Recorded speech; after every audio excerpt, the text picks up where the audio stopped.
26장. 예수께서 이 말씀을 마치시고 제자들에게 말씀하셨다. 이제 이틀 후면 유월절이다. 그때 인자가 배반당하고 넘겨져 십자가에 못 박힐 것이다.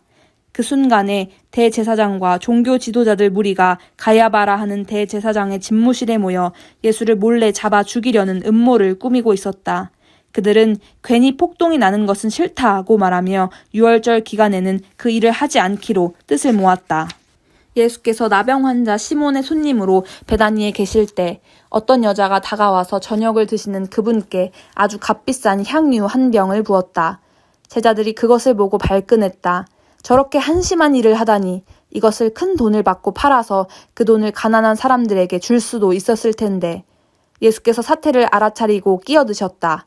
너희는 어째서 이 여자를 괴롭게 하느냐? 이 여자는 지금 나한테 말할 수 없이 소중한 일을 한 것이다.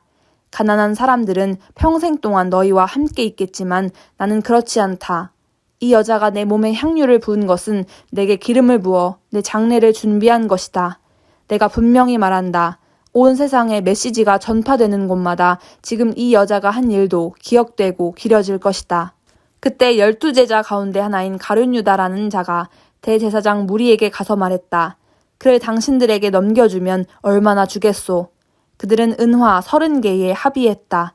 그때부터 유다는 예수를 넘겨줄 적당한 기회를 노렸다. 무교절 첫날 제자들이 예수께 와서 말했다.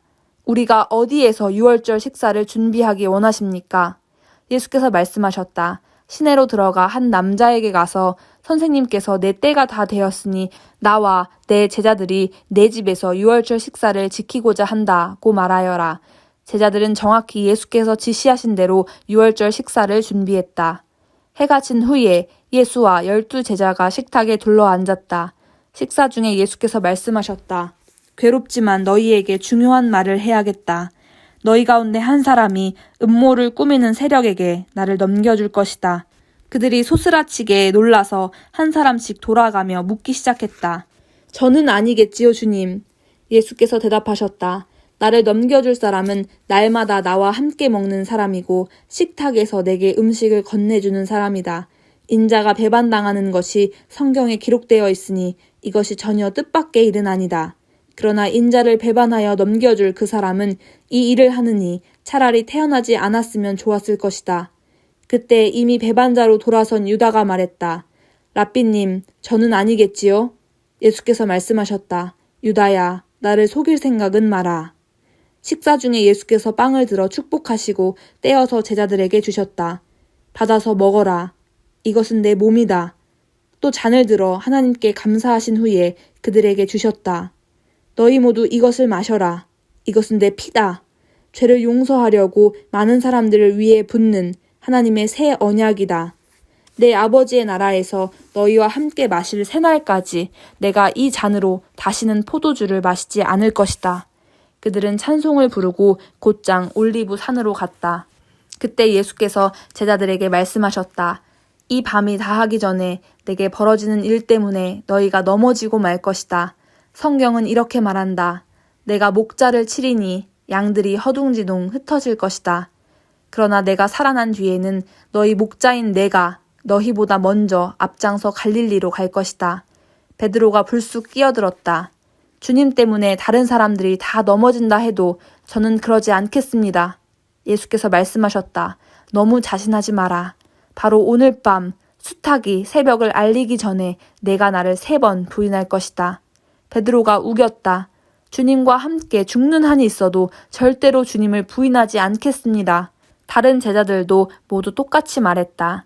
그러고 나서 예수께서 그들과 함께 겟세마네라는 동산으로 가서 제자들에게 말씀하셨다. 내가 저기 가서 기도하는 동안에 너희는 여기 있어라. 베드로와 세베대의 2 아들을 데리고 가시면서 예수께서는 심히 괴로워 슬픔에 잠겼다. 예수께서 말씀하셨다. 이 슬픔이 내 생명을 꺾어버리는구나. 여기서 나와 함께 깨어 있어라. 예수께서 조금 더 나아가 얼굴을 땅에 대고 기도하셨다. 내 아버지, 다른 길이 있거든 나를 여기서 벗어나게 해주십시오. 그러나 내가 원하는 대로 하지 마시고 아버지께서 원하시는 대로 행하십시오. 아버지께서 원하시는 것이 무엇입니까? 예수께서 돌아와 보니 제자들이 곤히 잠들어 있었다. 예수께서 베드로에게 말씀하셨다. 단 1시간도 나와 함께 견딜 수 없더냐? 깨어 있어라. 위험에 처한 줄도 모른 채 유혹에 빠지는 일이 없도록 기도하여라. 너는 하나님 안에서 무엇이든 열심히 할 각오가 되어 있다만 한편으로는 난로가에 잠든 늙은 개처럼 나른하구나. 예수께서 2번째로 그들을 떠나서 다시 기도하셨다. 내 아버지, 이 잔을 마지막 한 방울까지 마시는 것 외에 다른 길이 없다면 나는 각오가 되어 있습니다. 아버지 방법대로 하십시오.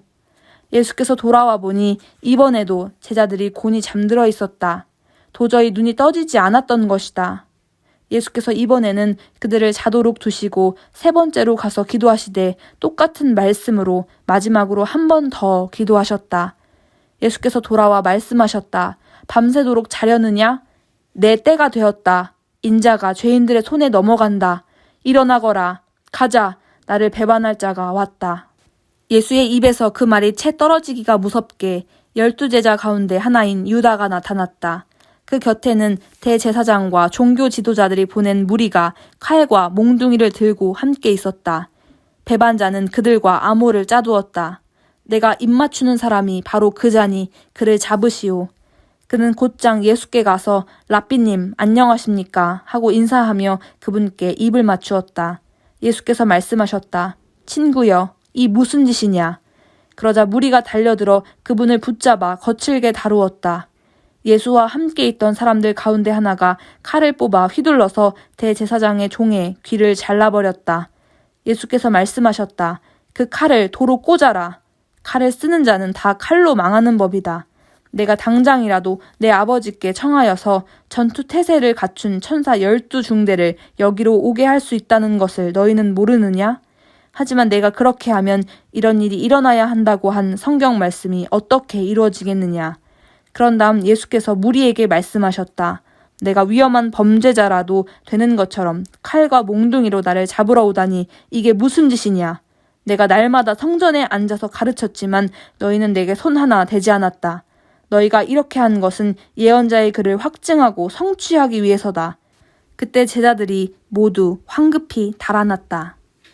예수를 잡은 무리가 그분을 대제사장 가야바 앞으로 끌고 갔다. 거기에 종교학자와 지도자들이 모여 있었다. 그들이 대제사장의 안뜰에 이를 때까지 베드로는 안전한 거리를 두고 뒤따라갔다. 그는 하인들 틈에 슬며시 섞여서 일이 어떻게 되는지 지켜보았다. 대제사장들은 예수께 사형을 선고하기 위해 유대의회와 공모에 그분을 고발할 죄목을 꾸며내려고 했다. 그러나 많은 사람들이 나서서 줄줄이 거짓 증언을 내놓는데도 믿을 만한 것이 하나도 없었다. 마침내 2사람이 나와서 이렇게 고발했다. 그는 내가 하나님의 성전을 헐고 사흘 만에 다시 지을 수 있다고 했습니다. 대제사장이 일어서서 말했다. 이 증언에 대해 너는 뭐라고 말하겠느냐? 예수께서 침묵하셨다. 그러자 대제사장이 말했다. 내가 살아계신 하나님의 권세로 너에게 명한다. 내가 하나님의 아들 메시아인지 말하여라. 예수께서 짧게 대답하셨다. 내가 그렇게 말했다. 그러나 그것이 전부가 아니다. 조만간 내 눈으로 직접 보게 될 것이다. 전능하신 분의 오른편에 앉은 인자가 하늘 구름을 타고 올 것이다. 그 말에 대제사장이 흥분해서 자기 옷을 찢으며 소리쳤다. 이 자가 하나님을 모독했소. 그를 고발할 증인이 무슨 필요가 있겠소. 그가 하나님을 모독하는 것을 여러분이 다 들었소. 여러분은 이 신성 모독을 그냥 두고 볼 셈이요? 그들이 일제히 말했다. 사형입니다. 그 정도라면 사형 선고가 마땅합니다. 그러자 사람들이 예수의 얼굴에 침을 뱉고 그분을 주먹으로 쳤다. 그들은 그분을 때리면서 조롱했다. 예언해봐라, 메시아야. 이번에 너를 친 사람이 누구냐? 그동안 베드로는 안뜰에 앉아 있었다. 한 여종이 그에게 다가와서 말했다. 당신도 갈릴리 사람 예수와 함께 있지 않았나요? 그곳에 있는 모든 사람 앞에서 베드로는 부인했다. 당신이 무슨 말을 하는지 모르겠소.